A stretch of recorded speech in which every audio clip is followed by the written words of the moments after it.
from the heart of Dubai, where tomorrow is being built today, to the world. Welcome to the CTO Show with Mehmet. Here, we redefine technology and reimagine possibilities. With Mehmet, delve into the riveting realms of AI, cybersecurity, and digital technology. Experience the thrilling highs and lows of startups. Immerse yourself in the spirit of entrepreneurship and witness the future of business innovation being written in real time. Now, without further ado, let's tune in and explore the future. Hello and welcome back to a new episode of the CTO Show with Mehmet. Today, I'm very pleased joining me, Ricardo Jimenez. Ricardo, the way I love to do it, honestly, is I keep it to my guests to introduce themselves. I have a theory. No one can introduce someone else better than themselves. So the floor is yours. Okay.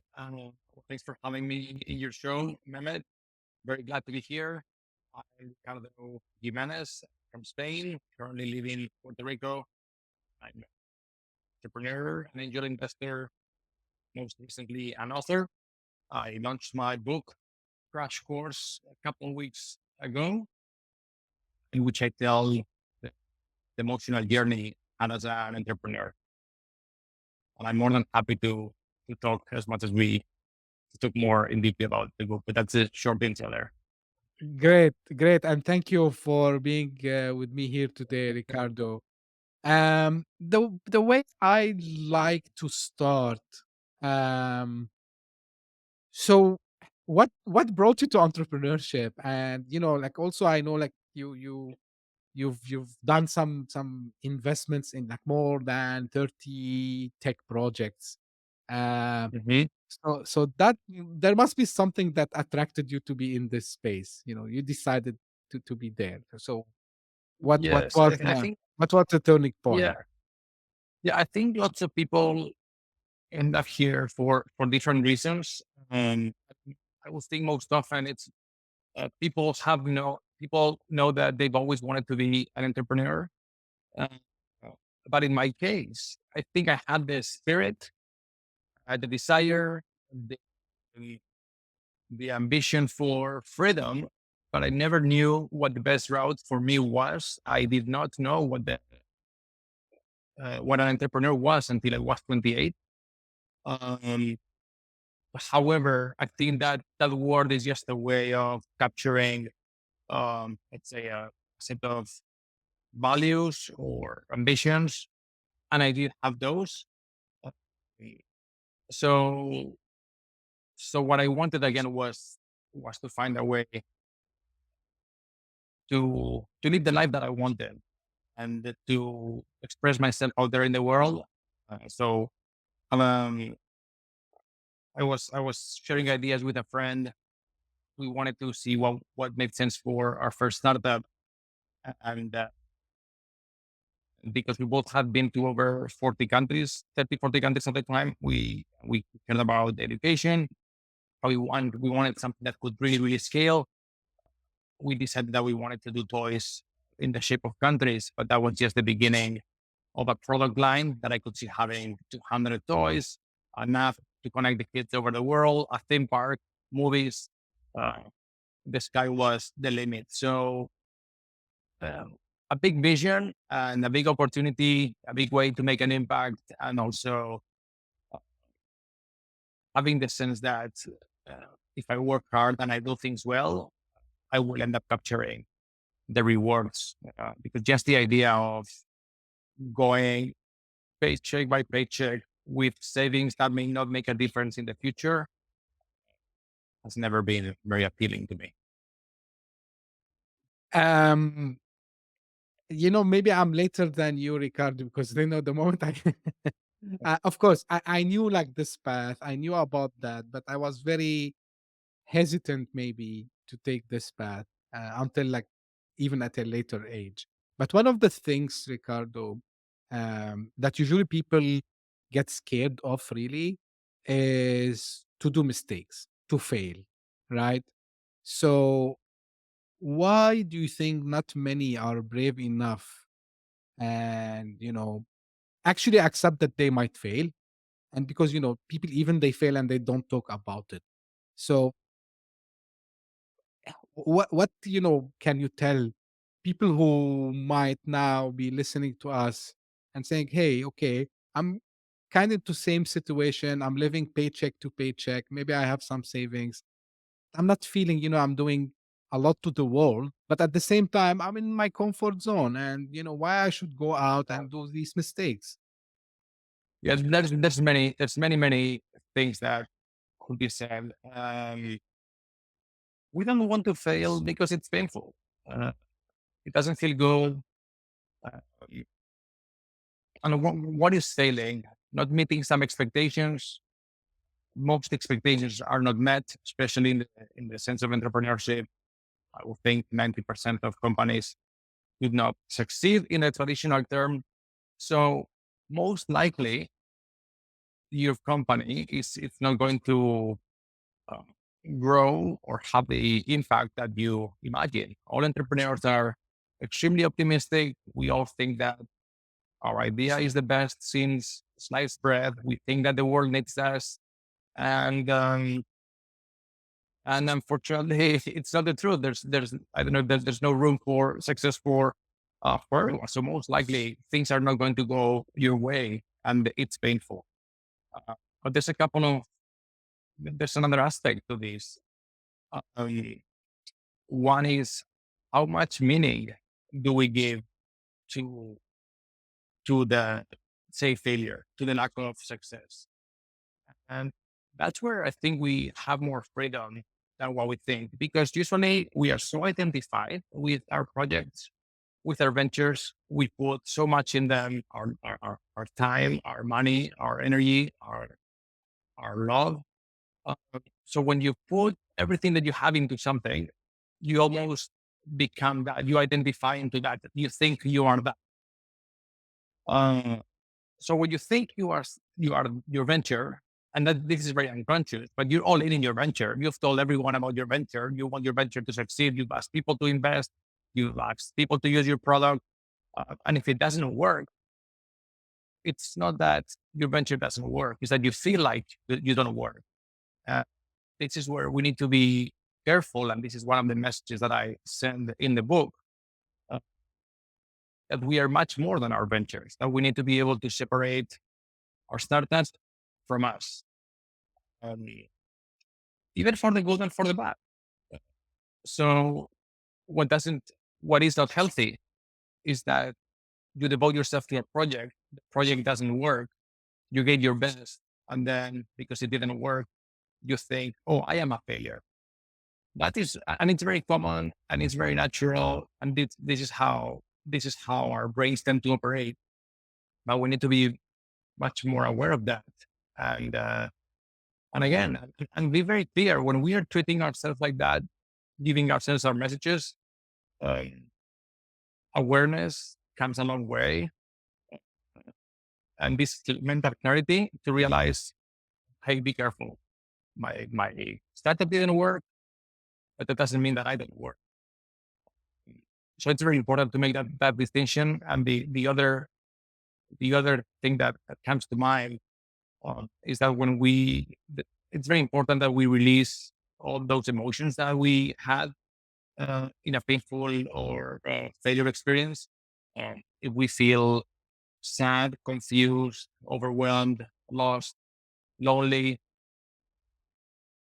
again, when expectations are not met, some of those emotions are going to be generated, and we need to find mechanisms to release that as soon as possible, because those emotions stuck in us are what they're going to um, keep us stuck in the past, and we want to be free from that. We again, a project a project that we started may not work, and what we want is to take the lessons, and then we can talk about some of those as well. We want to take the lessons and then again look for the future with brightness and optimism like we were before. And again, it's not easy when previous experiences don't work, but that's when we need to do the inner work to process painful experience, as soon as possible, as deeply as possible, become free from that, and regain the optimism that entrepreneurs have. Entrepreneurs are extremely optimistic. We try to put things out there in the world that never existed before. So for that, we need to again be clear. We need to be we don't want to go back to the world. I don't know if the word is either. We want to do as much as we can to see ourselves fresh, to press F5, refresh, and start new again. And I will share again. I understand that when we don't meet our expectations, it creates emotions. It's painful. We are not trained as humans uh, to look at what's happening within us, and that's a big. I don't know if that's a big mistake, but that's a big blind spot that we have. We're trying to fix the world and we're trying to put companies out there, but we are not aware of what's happening within us. And the more we're in tune with us, the more we're going to be able to understand this, and the more free we're going to be after what's called a failing experience. This is very thought-provoking, Ricardo. Because there are two things you mentioned here, and they're gonna, maybe touch base on something related to the book also as well. So you said entrepreneurs are optimistic, which is 100% I agree with. At the same time, it looks like, you know, we need to take the risks and accept that maybe it doesn't goes at, you know, as we plan to. So Most likely. and I know, like in the book, you talk about, and you mentioned now this, emotionally draining experience, and you have a story yourself, about, you know, putting like $100,000 against your mortgage. So, if you can walk us through, how did you manage to take this financial hit? And at the same time staying optimistic and saying, yeah, like I gonna do well. So how did you manage to do this? Yeah, there are lots of parts. I think what I think entrepreneurship it's very hard, and it was in my case because we have some very early wins, some really good initial feedback, but in a very small scale. And then when I tried to scale the company, I just wasn't able to grow it. So at the beginning, when you let's call it when you fail, when things don't work as you expected, you think harder. I think it brings the best out of you. You go through, I'm going to figure this out. Um, and I'll share so about the financial impact. I started with my savings. I was laid off from a company, big company in Austin, North Austin. And I didn't have all the savings that I wanted before quitting and going full time with my startup. But at the same time, it was good enough. And more than anything, I realized that I didn't have the heart to go back to this company or to corporate America, and I really had a full desire to to give a chance to this company. So something that I didn't mention before about failure. A failure can be judged from the outside, but we are the ones that we need to. So did your company succeed or not? And this can be observed from the outside. But the bigger conversation, the deeper conversation is what's happening within me. And for me, self-honesty is the biggest, let's call it success. And I didn't want to live with a ghost in my heart. I wanted to make this company happen and I wanted to give everything I had. So for me, that's the biggest success. There's 20 different areas or ways or aspects about success, but one that I don't think it's talked about enough is this one.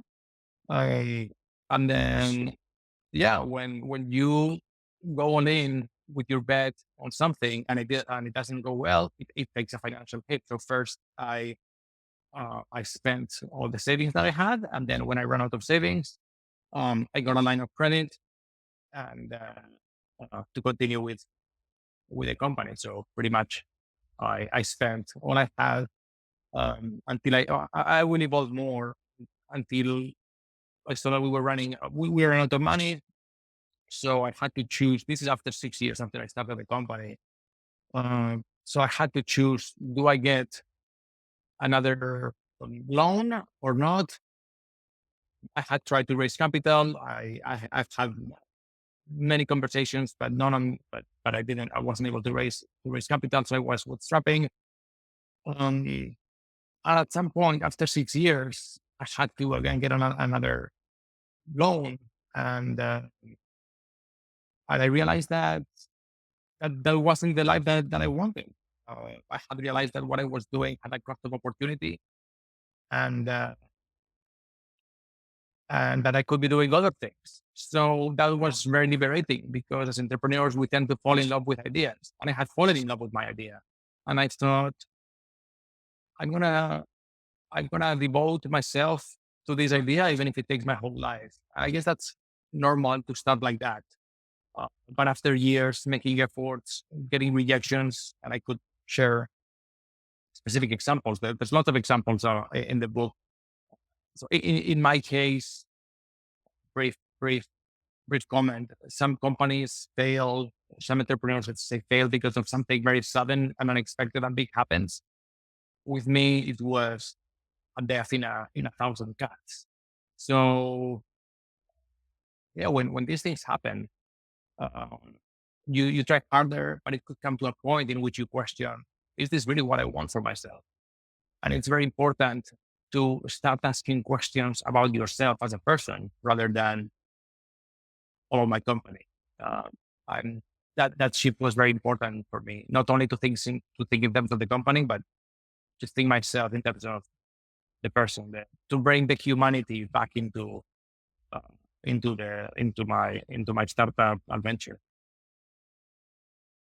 Now, Ricardo, there are many, you know, I mean, it's like a roller coaster, right? So all these things that we might face as entrepreneurs, um, like of course, maybe the first thing that comes to mind, frustration, stress, like these kinds of things that we can feel. But and of course, the fear of being rejected, also maybe um, something related to losing everything. So but it's like a very, very different experience. I can I don't know, like, if even I can express that enough, because I think the only people who live that can talk about it. But want to ask you something from this emotional aspect, right? um where, for example, some, I would say, best practices, let's say, related to well-being, or maybe related to, how, in a nutshell, if I want to make it simple question, it's crazy, but how, as entrepreneur, as founders, we can stay sane. We don't lose our minds, and we don't drop the ball. Yes. And I guess I'll give you the crash course on that question, because the first invitation is to look at ourselves. As founders, we want to change the world, and that's what we want to do. We want to change the world, and we want the world to look in a certain way, and having our products and our product changing the world. So all our efforts are outward outward thinking. So all our efforts are outward focused. So all our energy is how can I change the world in a way? How can I change the world? And when I do change the world, then I will be happy. But the starting point comes in me obtaining whatever I want, even though that may come from a very noble perspective. But again, the focus is on the outside. The first invitation would be to look into us. And this is a message that we really don't get very often. Now we talk about mental health, But to look at our emotions, that is something that I think most people don't even consider that they can have some level of, I don't know if it's control, but some level of awareness, management, care of their emotions. So, and I will get to the question, but very often, or towards the mid end of my company, I would realize that I had spent the whole morning without being very productive. And it wasn't because of a lack of desire, conviction, or ambition. It was because I was paralyzed. I felt lonely. I was paralyzed. So those emotions, those emotions are in our bodies, and that's where we need to look. Uh, Again, we treat our bodies. Sorry, as if we were a black box, as if there was nothing for us there, and it's the opposite. We accumulate these emotions in our bodies. What are the four? So I am an instructor in a meditation system called the Asia system, and we work with four basic emotions: fear, sadness, anger, and joy. Uh, we need to start paying attention to ourselves to see what's happening within us and be very quick at identifying when we have these emotions and then release them. If we if we if we are sad, we can cry. Uh, if we are angry, we can hit a pillow or scream. I'm scared. This is a little bit more varied. Lots of things can happen when you're scared, but if you move the body, the idea is to move the body and start. Maybe you can hit, scream, but really cry, but start moving the body so the emotions start releasing.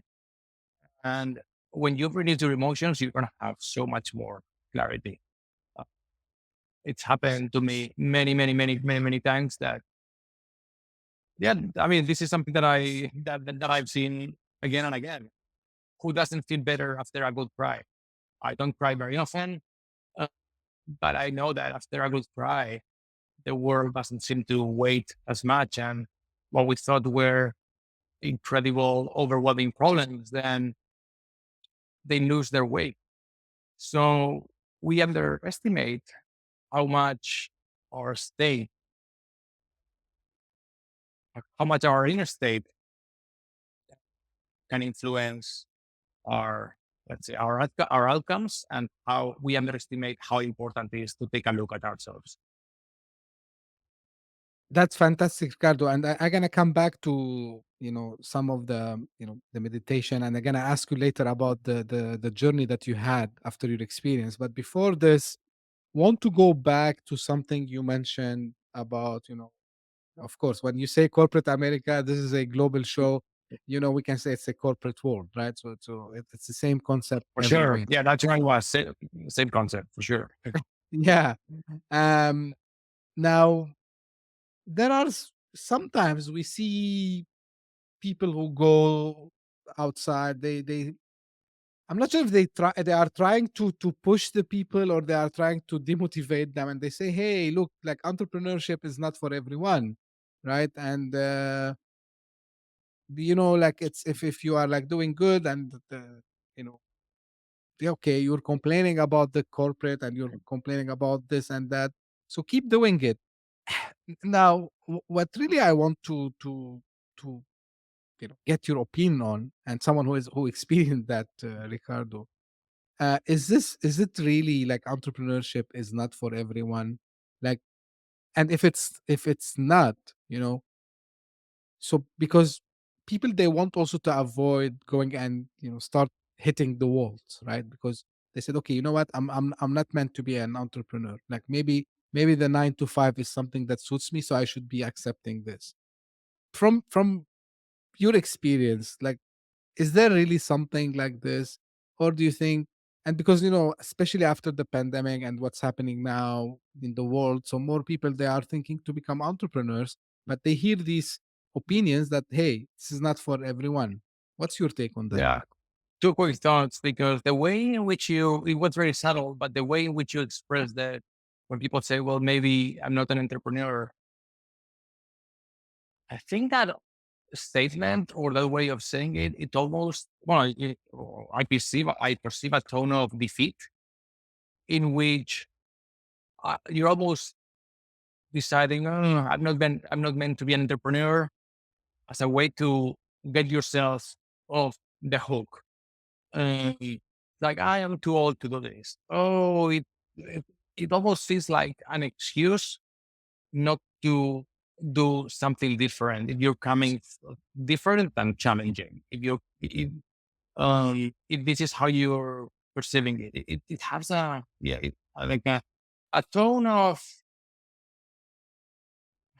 the opposite of aliveness. It's a tone of passivity, of how do you call when resignation. So that is not great.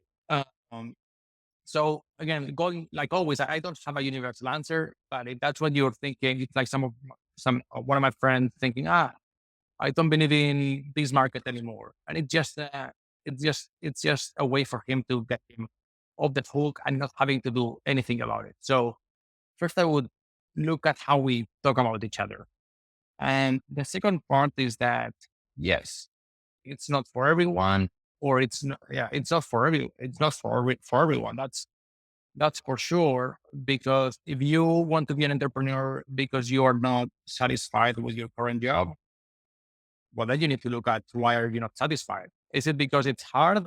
Well, then is it because you're working a lot in your current job and that's why you want to become an entrepreneur? And that's not a good reason. Um, do you have lots of, I don't know, lots of ideas and lots of drive? Uh, you want to put something out there in the world? Do you want to make an impact? Do you want to get the rewards for making an impact? Then that's a good reason to become an entrepreneur. So like always, more than it is for everyone or not for everyone, I think each of us needs to look at ourselves and ask, what do I want? What am I willing to do? Mm, What are the sacrifices? Maybe both jobs have sacrifices, corporate and entrepreneur. What set of sacrifices am I more comfortable uh, going through? And the other, the other thing is what if you another way of looking at this is what kind of regrets do you feel better with? The regret of not having tried, the regret of failing. I knew I wanted to try, even if I failed. I didn't want to live with that regret. But maybe for other people, I don't know, failing could be this absolute disaster that could ruin your lives. So I don't know. Yeah, that's what I'm saying. So I don't have a universal answer, but this is for everyone to look at themselves and think what do they want for themselves? Do they want to put everything out there with an outcome that may not be the one they expected, or do they want to be doing the same thing for the next 2 years? I'm not sure. We're all different, so I guess we all need to choose our own adventure. Ab- Absolutely, absolutely. And like I've had a quick, skimming the book, and what I have felt, Ricardo, and correct me if I'm wrong, is the way you have put it is you set expectations for people, and this I think this is why you called it crash course, right? So you just set kind of expectation, what could happen, what could go wrong, and how you can overcome it. But people, if they read the book, it's what I felt personally. So you feel like you are, you know, putting them into the future for a moment, let them have a thought about it, and then get back to reality and take your decision. Is this what you aimed for when you decided to write the book? So there's two main reasons why I wrote the book. Again, the book Crash Course, which is about the emotional journey of the entrepreneur. So first, I wanted to organize and express what I had gone through, what I had gone through for 6 years. I wanted to organize this experience, get a little bit of distance, and have more clarity about everything that had happened. But the other most I guess more relevant thing for your audience is that there are lots of books about startups, building startups, growing startups, scaling startups. There are not too many books that I've seen about the person, uh, the person who's building the startup. No, again, and this is a distinction I'm making that I don't see very often. This book is for the person, and when I see books about the person, this is when I've seen books about the person building the startup, it's always been autobiographies of billionaires. And yes, they can be absolutely inspiring, uh, but a little bit hard to relate to. So my goal was not to write a book about inspiration. I wanted to write a book for companionship to the entrepreneur, to tell the entrepreneur, I hear you, you're understood. There's nothing wrong with you. What you're doing is extremely difficult and extremely beautiful. And, uh, and I want to be there with you, supporting you. So I wanted to write this book to support all entrepreneurs that are doing something difficult and beautiful. Absolutely fantastic, Ricardo. Like, and to your point, you're right. Like, and these kinds of books, of course, they are very valuable. And it's not only the books. So, for example, maybe you will agree with me. I'm sure. So nowadays we went out of the books only, and thought leadership started to become something also on like social media, like LinkedIn and so on. And then I see the same thing. So I put myself in the shoes of a founder, and when I see all these things in front of me, I said, "Hey, hold on one second. Like I feel like I'm sitting in a school. They're teaching me how to do this, how to do that, while the entrepreneur should be like more curious and should have the exactly what you said, like the companion that can be kind of a mentor, coach, whatever you want to call it, rather than a teacher. Because I think like teaching entrepreneurship and teaching these things, theory is one thing, and practical you know uh, experience is something completely different, right? So this is what I felt, like having this approach would benefit the founders, because, or the entrepreneurs in general, because they will feel that like this is not someone who's trying to instruct us and show us like we are like kind of a we don't know dummies. Do you agree with me, Ricardo? Yeah, as I'm listening to you, what I hear is yes, I think we are. So of course we need to be educated and we need to know what we're doing and hopefully learn from the best and don't do very stupid mistakes. And we are taught about things, how to do things, build things. Uh, but again, when you have a plan, you follow the recipe, and at some point, most likely the recipe is not going to work. And at that point, yes, you can work on the recipe, you can pivot, you can change it, you can do all these things. But when things don't work, that's going to have an impact on you. And that's when we incorporate the human aspect of entrepreneurship that it is so missed. So yes, books about things will get you so far along. At some point, we need to look at the person who's building the company. What's happening with him or her when things are not working? Why are they doing this? How much are they willing to sacrifice? And these are personal questions. They're not questions about things. They're questions about people. And I think they're more important. Absolutely right. Now, one thing you meant, because you mentioned about the wellness and the meditation and all this stuff. So I know, like your experience led you to a spiritual path. You talk about it in the book. So can you share some of the things that you have learned from this experience? Yes, I mean, so much. So every year I go for 1 or 2 months. In 2018, I went for 6 months. I did this meditation retreat in Uruguay in the Isha uh, Youth Center in Uruguay. So every day you learn something new, but a couple of a couple of insights. I think you start paying attention with what's happening within you. And, and let's say you start to listen to your body, making the comparison. Let's say you put the body, I'm sorry, let's say you put a loaf of bread in the oven, and sometimes you will see it when it's burnt, then it's too late. But you develop the awareness to to feel what's happening with you, let's say, as the bread is heating up. So let's say someone comes in the street, or let's say I think that you are asking me something very inappropriate. Well, let's imagine. And so if I react as if the bread was already burned, I'm just going to respond as if I was a puppet mechanism. You say this, I think it as that, and then I respond this. So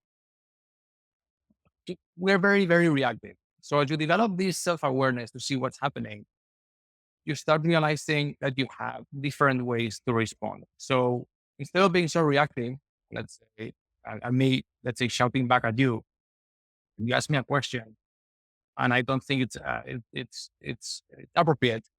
Um, I can take a second here, and maybe 6 or 7 options on how to respond would come to me.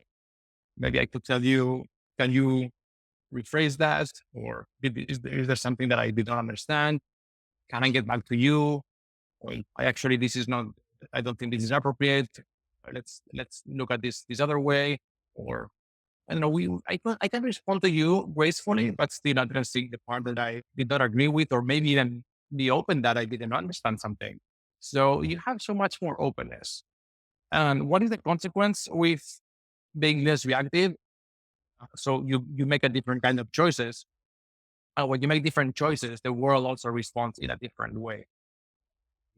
When the world starts responding in a different way, because you chose something different, you start really seeing yourself as a creator. Bro, I chose this, I created this. Um, and the more you develop this practice of choosing and being aware of the responses that your choices have, you see yourself again more as a creator of your circumstances and of your world, and less as a victim. So that's one of them. Really inspiring, Ricardo. Uh, as we are almost, coming to an end of this episode, like one final thing I want to ask you, Ricardo. So, if you know the people who reads the book, like if you want Mhm. them to go up with one lesson, what would be? To so it's mostly for the book was taught for entrepreneurs, yeah, founders, creators, and even everyone who's something new and important for them in the world. So I would tell them that yes, what you're starting in the world, it's really, really, really important, but your life is even more important than that. Really, that's to the point, I would say. Ricardo, when people can get the book, so where they can get Yeah, the book and where they can get to know more about you and your work. sure. So it's available in Amazon. I've been told that Amazon really looks at those reviews. So if people are inclined to get a copy and leave me a good review, I would appreciate it. So the book is on Amazon. The book is Crash Course. And if you look for Crash Course, Ricardo Jimenez, like my first and last name, you will find it. But it's on, there's also a direct link from my website, which is Ricardo Jimenez. And Jimenez is Jimenezh. So Ricardo Jimenez H.com. You will find links there to Amazon, more information about me, my Instagram as well. And I would love to connect with your audience. Great. So for the audience, you don't have to follow the URLs. You will find them if you are listening to us on your favorite podcasting app. You will find them in the show notes. If you are watching this on YouTube, you will find them into the description. Ricardo, really, this is a topic close to my heart, as I was telling you even before we start to record this episode, because and this is what we call it, the entrepreneur's mindset, right? So to have this, ability to be resilient, to be strong, to understand, all the emotional aspects of how really to build a great product, service, as you said, even a creator. So you build something. Really, I enjoyed the conversation with you today and all the insight that you shared. And you can connect with Ricardo. As I said, I will put all the links in the show notes and in the description on YouTube. So this is how I end my episodes usually. This is for the audience. If you just discovered this podcast by luck, thank you for passing by. If you enjoyed, give me a favor and subscribe to this podcast and share it with your friends and colleagues. We are trying to reach out as much people as possible to inspire them. And if you are one of the people who keep sending me their, you know, questions, some suggestions, keep them coming. I read them all and I take them into consideration. So thank you for doing this. And as I say always, thank you very much for tuning in. We'll meet again very soon. Thank you. Bye bye. Hit that subscribe button, share the show with your tech-savvy friends and fellow entrepreneurs, and leave us a review on your favorite podcast app. Your support means the world to us.